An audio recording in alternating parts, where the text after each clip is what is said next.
Luis del Pino es Radio Libertad. Salen a la luz nuevas encuestas ante unas posibles elecciones generales y todas coinciden en situar al Partido Popular como primera fuerza política. Según Sociométrica, el PP ganaría con holgura y alcanzaría 145 escaños, 8 más que en 2023. El PSOE quedaría segundo con 102 diputados, perdiendo 19. Vox protagonizaría la mayor subida, pasando de 33 a 59 escaños. Mucho más atrás aparecerían Sumar con 11 y Podemos con 2. En conjunto, la derecha sumaría en este caso 204 escaños, superando ampliamente la mayoría absoluta. La encuesta Inbimar para la sexta también da la victoria al PP con un 33,2% de los votos. El PSOE obtendría un 27,6% y Vox un 18,5%. Sumar quedaría en el 5% y Podemos en el 3,8%. El sondeo de 40B para El País confirma la victoria popular, aunque con una distancia más ajustada. El PP lograría el 31,1% frente al 27,8% del PSOE. Vox sería tercero con el 17,4%, seguido de Sumar con 5,7% y Podemos con un 3,7%. Por último, Sigma 2 para El Mundo proyecta 143 escaños para el PP con el 33,1% de los votos y 108 para el PSOE con el 27,3%. Vox alcanzaría 57 diputados con un 16,9% y Sumar y Podemos obtendrían 11 y 2 escaños respectivamente. Bueno, pues está todo el mundo sacando encuestas como si no hubiera un mañana, encuestas sobre las generales. ¿Significa esto que todo el mundo olfatea que es posible que vayamos a generales pronto? Hombre, pues no sé, evidentemente Sánchez pretenderá resistir hasta 2027, pero vamos, a fecha de hoy no se puede descartar nada, porque el hecho es que a Sánchez le está estallando el partido entre las manos. Era impensable hace tan solo 3 meses que hubiera una rebelión interna del partido y que esa rebelión le doblara la mano a Sánchez que siempre huye hacia adelante, a Sánchez que es más chulo que un 8, a Sánchez que es muy resiliente, como dice quien quiera que le escriba en los libros. Bueno, Sánchez se ha encontrado con que su intento de proteger a un presunto acosador como es Paco Salazar, que es junto con Ábalos, Cerdán y Koldo, pues quien formaba el equipo de confianza dentro del partido, su intento de proteger a Paco Salazar, pues le ha salido muy mal, y le ha salido muy mal porque de repente gente en todas las federaciones le ha señalado con el dedo y le ha dicho: vamos a ver, estás protegiendo a presuntos acosadores, estás ignorando las denuncias de mujeres víctimas de esos presuntos acosos, por tanto te estás comportando de forma diametralmente opuesta a lo que es tu discurso público. Ayer veía un tuit en las redes de alguien que decía que con esto podemos ver que donde hacían falta puntos violeta era en el Palacio de la Moncloa y en la sede de Ferraz, que parece donde está la mayor proporción de machistas babosos en España. Y hombre, pues en fin, hay gente que es machista babosa, pues desde que el mundo es mundo, pero claro, cuando un partido hace campaña pues pretendiendo luchar contra esos machismos, cuando un partido se autoidentifica con el feminismo canónico, cuando un partido hace bandera precisamente de escuchar a las mujeres y de no pasar ni una que signifique un menosprecio, un maltrato, un acoso por parte de hombres a mujeres, pues claro, cuando ves que resulta que dentro del partido hay una proporción de puteros un tanto elevada, cuando ves que dentro del partido pues hay una serie de babosos que están protegidos por Pedro Sánchez y por eso son intocables, pues dices algo no cuadran entre el discurso público y el comportamiento privado. Y si todo esto, bueno, y todo esto viene pasando desde hace mucho tiempo, pero hasta ahora no había estallado una rebelión ni se habían elevado voces pidiendo dimisiones y responsabilidades. Si es posible que ahora estalle todo es pues porque se le ha acabado la baraca a Sánchez, se le ha acabado la suerte, se le ha acabado el aura de invencibilidad, porque tanto va el cántaro a la fuente que al final se rompe.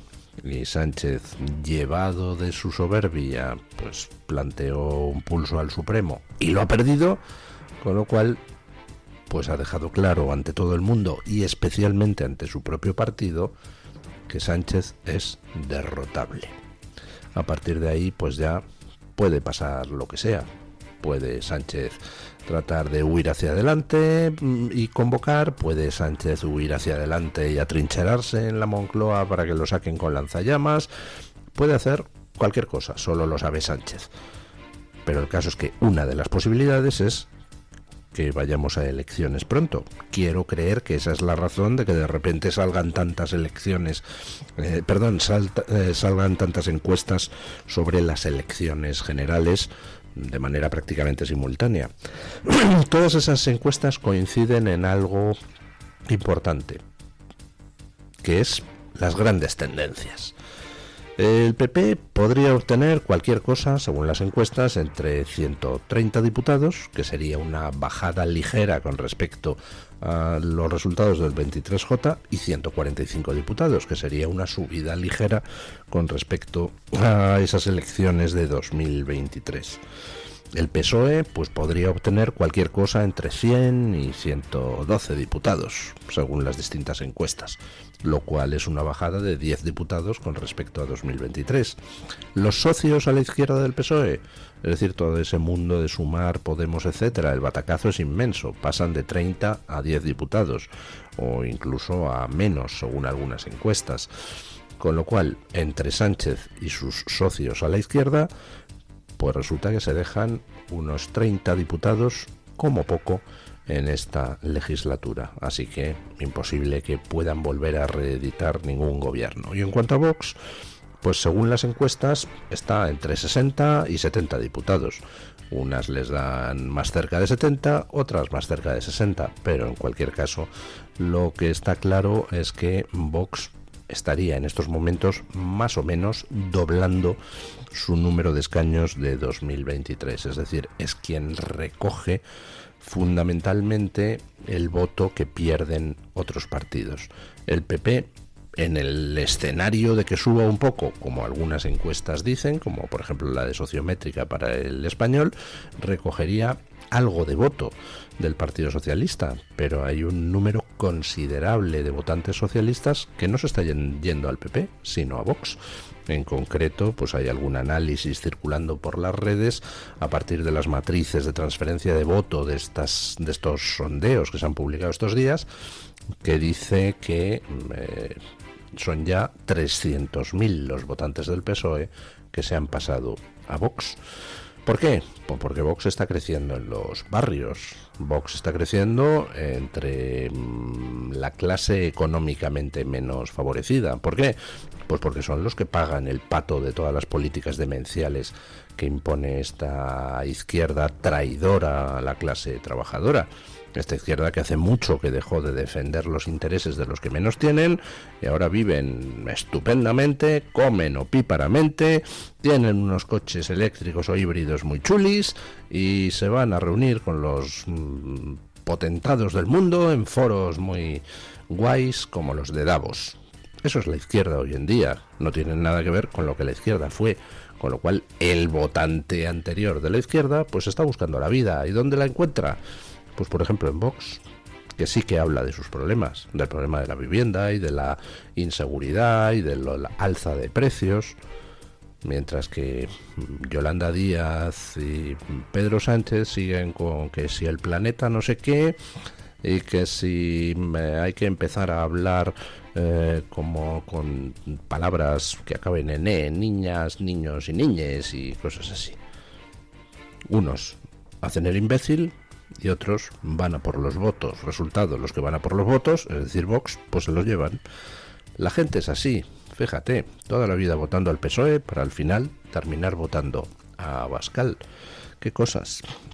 Bueno, de todas formas, todo esto son encuestas y luego, pues ya veremos cuando haya elecciones, que no sabemos cuándo es, qué es lo que dicen las urnas.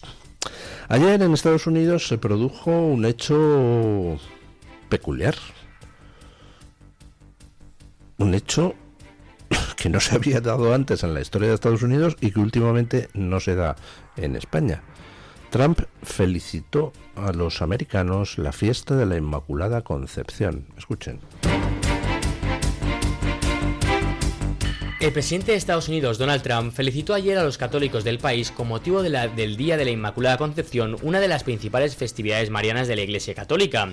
Desde la Casa Blanca difundió un mensaje especial en el que destacó la relevancia histórica que esta celebración ha tenido para la nación.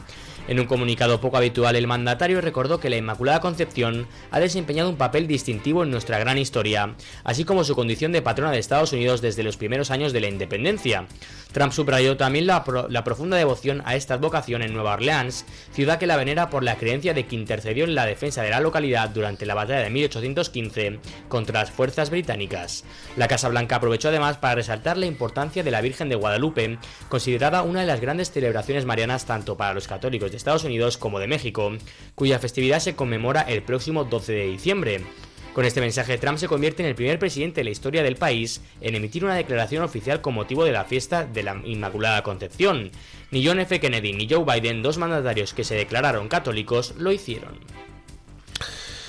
Pues fíjense, ha llegado a la Casa Blanca alguien que es agnóstico para ser el primer presidente en felicitar a los católicos estadounidenses la fiesta de la Inmaculada Concepción.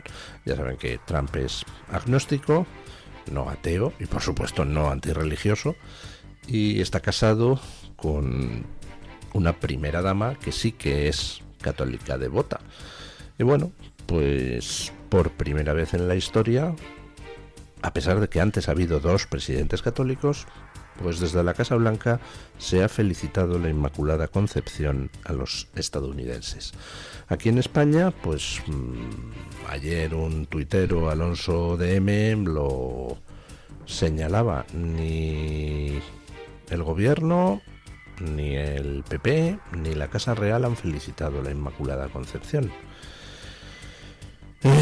Hombre, luego se extrañan de que desde Estados Unidos se señale que Europa está abandonando lo que es su tradición religiosa y cultural. Vamos a ver, ¿es necesario ser un meapilas o yo qué sé, estar afiliado a alguna secta ultracatólica para felicitar la Inmaculada Concepción? Yo la felicité ayer y también soy agnóstico como Trump. Y felicito la Navidad a la gente, no se me cae la lengua por decir feliz Navidad en lugar de felices fiestas o feliz solsticio de invierno. La tradición católica pues es algo que forma parte de nuestro ser. Hemos crecido así. Hemos crecido como personas y como nación, entonces no hay ningún problema en reconocer esa tradición y por supuesto no hay ningún problema en felicitar en las ocasiones señaladas a esa gran mayoría de católicos que forman la población española. Hemos llegado a una situación donde el presidente del gobierno felicita el Ramadán pero no felicita las fiestas católicas. ¿Me puede alguien explicar por qué? Es una pregunta retórica. Pedro Sánchez, como tantos miembros de nuestra clase política corrupta occidental, están en tratar de acabar, como sea, con nuestra herencia cultural. Todas las culturas del mundo son respetables, menos la nuestra, que es una soberana porquería. Básicamente ese es su mensaje desde hace 2 décadas. Bueno, pues me alegra que haya tenido que llegar Trump a la Casa Blanca para que al final pues alguien empiece la reconquista cultural y la reconquista simbólica. En fin, qué cosas pasan. Hay que ver, Tito Donald, la cantidad de cosas que está cambiando. Por ejemplo, quitando los complejos a los católicos, que también les hace un poquito de falta. Y en Europa ya saben ustedes que pues se dedican, la Unión Europea y algunas de las potencias que la componen, a tratar de tocar las narices con el tema ucraniano. Llevan 3 años que a mí me gustaría saber quiénes se están forrando con todo el dinero que se manda a Ucrania, porque está claro que algunos se forran. Vamos, en Ucrania ya ha habido detenciones de un ministro, del jefe de gabinete de Zelensky, porque estaban trincando. Y mucho me temo que al otro lado de la cadena, en los países europeos que mandan el dinero, también hay gente trincando. Si no, no se explica tanto interés en prolongar una guerra artificialmente. Porque si todavía existiera un plan de victoria, pues dices, oye, pues chico, vamos con todo para derrotar al criminal de Putin. Pero aquí parece que se intenta alargar por parte de estos países europeos la guerra sin tampoco tener claro cuál es el camino a la victoria. Con lo cual, pues uno puede sospechar que hay intereses no necesariamente patrióticos mezclados en todo el asunto. Pero el caso es que tratan los países europeos de tocarle las narices a Trump y de salir con sus propuestas, y entonces ahora está von der Leyen diciendo que bueno, que para la reconstrucción de Ucrania lo que hay que hacer es todo el dinero que se ha congelado a los rusos en suelo europeo, en suelo de la Unión Europea, pues ese dinero se lo damos a los ucranianos. Vale, bien, es una medida correcta. Efectivamente, por lo menos que pague Putin parte del esfuerzo militar ucraniano, con esos activos que tenemos congelados, ¿verdad? Bueno, pues después de decir que van a hacer eso, ahora sale Francia, sale Macron, diciendo que no le piensa decir a la Unión Europea en qué bancos están los 18.000 millones en activos rusos que hay congelados en suelo francés. Tócate un pie, escuchen. Francia se ha negado a revelar el paradero de 18.000 millones de euros en activos rusos congelados en pleno debate sobre la futura financiación de la UE a Ucrania. La mayor parte de estos fondos está en bancos comerciales que, según París, deben quedar protegidos del préstamo de reparaciones de 140.000 millones de euros previsto para Kiev.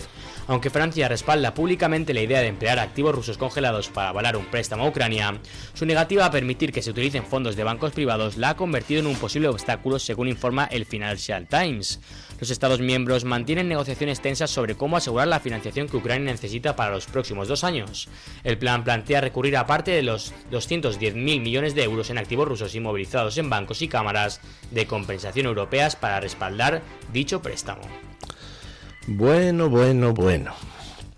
O sea, que al final, aquí cada uno de los países que componen la Unión Europea pues va a lo suyo y a tratar de sacar tajada como puede. Claro, tú tienes ahí 18.000 millones de euros inmovilizados.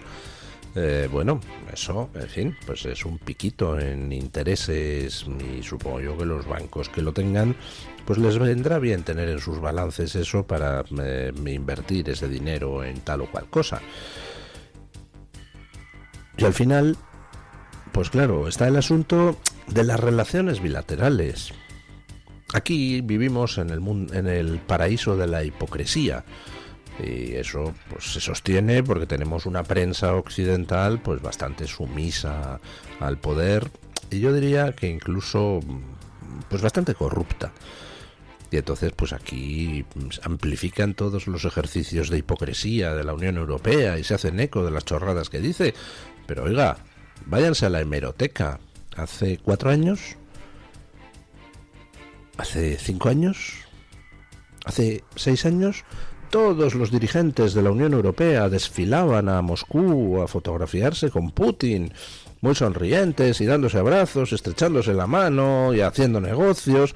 Ahí el amigo José María Aznar tiene 3 visitas a Rusia en aquel tiempo. En alguno de los casos decía, voy a ver a mi amigo Putin.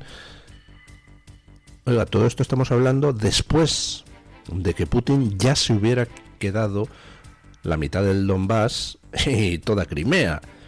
Es decir, Putin ya era el agresor, lo que no impidió que Alemania siguiera comprándole energía, que Francia siguiera vendiéndole armas y que todos los políticos europeos fueran allí a fotografiarse con Putin. Vaya, era agresor, pero no pasaba nada entonces. Ahora resulta que sí pasa, porque sea otra vez agresor. ¡Qué sorpresa!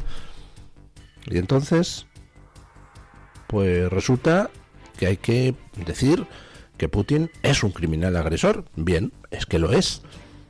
Pero amigo, ¿qué pasa si mañana termina la guerra? Que entonces volverán todos estos que están ahora llamando a Putin criminal agresor, pues a fotografiarse con él en Moscú. Y entonces, claro, si Francia coge ahora y le da a la Unión Europea los 18.000 millones de euros en activos rusos que tiene congelados para que la Unión Europea se lo dé a Ucrania, pues entonces, de cara a restablecer las relaciones con Rusia posteriormente, pues es un problema, porque Rusia le dirá: Francia, me has quitado tú 18.000 millones de euros, así que ¿quieres hacer negocio ahora conmigo? Pues primero devuélveme lo que me has quitado, chavalote. Y Francia lo sabe.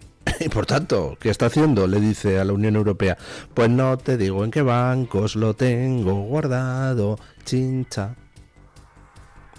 ¿Ustedes se creen que la Unión Europea puede llegar a ser nunca un polo de poder en el mundo? Está compuesta por mangantes, mitad corruptos y mitad aficionados, con lo cual jamás va a poder ser la Unión Europea una unión capaz de competir en igualdad de condiciones con Estados Unidos.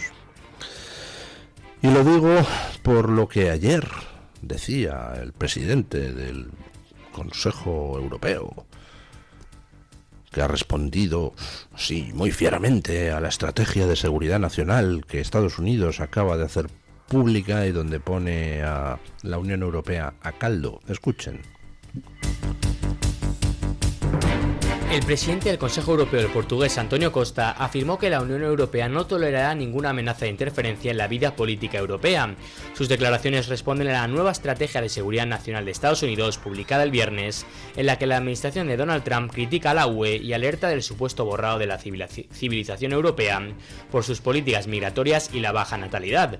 Si somos aliados, debemos comportarnos como tales. Los aliados no amenazan con inmiscuirse en la política interna de sus socios, sino que la respetan, subrayó Costa en la conferencia anual del Instituto Jacques Delors en París. El documento estadounidense advierte incluso de un posible fin de la civilización europea en las próximas 2 décadas y critica la supuesta asfixia regulatoria de las instituciones comunitarias. Además, la administración Trump cuestiona que los países europeos puedan seguir siendo aliados fiables sin economías y ejércitos más fuertes. La estrategia de seguridad nacional de los Estados Unidos lo que hace es resumir en un documento de una 30 de páginas cuáles son los principales riesgos de seguridad a los que Estados Unidos se enfrenta y qué va a hacer al respecto. Y uno de los riesgos de seguridad que se identifican en este documento de 2025 elaborado por la administración Trump es Europa, la Unión Europea. Dice el documento, con toda la razón, que la Unión Europea está en un camino suicida. La Unión Europea representaba el 25% del Producto Interior Bruto Mundial en 1990. Ahora apenas es el 14%. En 35 años la caída es brutal. Europa cada vez pinta menos económicamente en el mundo gracias a la burocracia, a la falta de innovación y a todas las políticas suicidas que están haciendo quebrar sector tras sector, incluido el del automóvil, que era un sector estrella de toda Europa y en particular de Alemania. Bueno, pues además de eso, la Estrategia de Seguridad Nacional de Washington lo que dice es que Europa está metida en una carrera de destrucción de los propios fundamentos del sistema democrático, en una carrera de destrucción de la libertad de expresión y en una carrera de destrucción de su propia unidad debido a la inmigración masiva. Entonces todo eso hace que Europa, en palabras de ese documento de Estrategia de Seguridad Nacional de Estados Unidos, pues en los próximos 20 años corra el riesgo de desaparecer como concepto. Y dice el documento que eso es un peligro para Estados Unidos, porque Estados Unidos necesita tener en Europa un aliado fiable que le ayude a enfrentarse a las otras potencias o aspirantes a potencia que hay ya fuera del ámbito de la civilización occidental. Y por tanto, dice la Estrategia de Seguridad Nacional de Estados Unidos, que Estados Unidos colaborará con todas las fuerzas políticas que en los distintos países europeos pretenden solventar esa situación de deterioro cada vez mayor, lo cual traducido a términos prácticos significa que Estados Unidos tratará de colaborar con partidos como Fratelli d'Italia en Italia, el partido de Meloni, como la AfD de Alice Weidel en Alemania, como Vox, el partido de Abascal en España. Es decir, Estados Unidos fomentará esos movimientos que tratan de poner fin al suicidio de Europa. Entonces eso, la Unión Europea ha reaccionado diciendo: se están inmiscuyendo en nuestros asuntos internos. No, perdona, queridos, asuntos internos de la Unión Europea. Para que fueran internos, tendría que haber una soberanía de la Unión Europea. No la hay.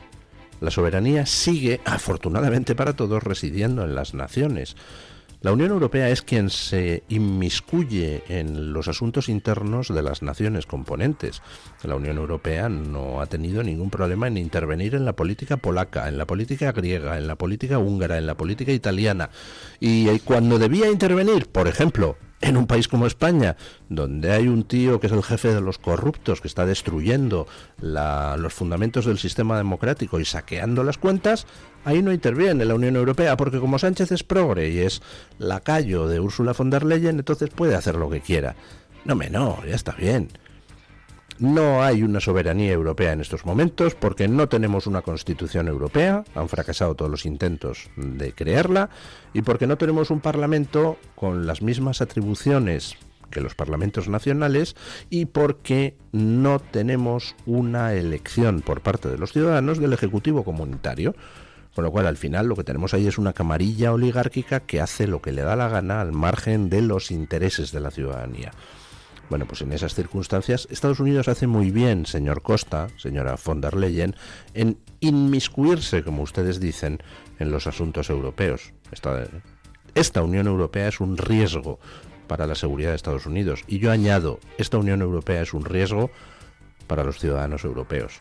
Y por supuesto que hay que poner fin a esta política suicida y meter la marcha atrás, cambiar de rumbo y empezar otra vez por la senda del crecimiento y del fortalecimiento democrático.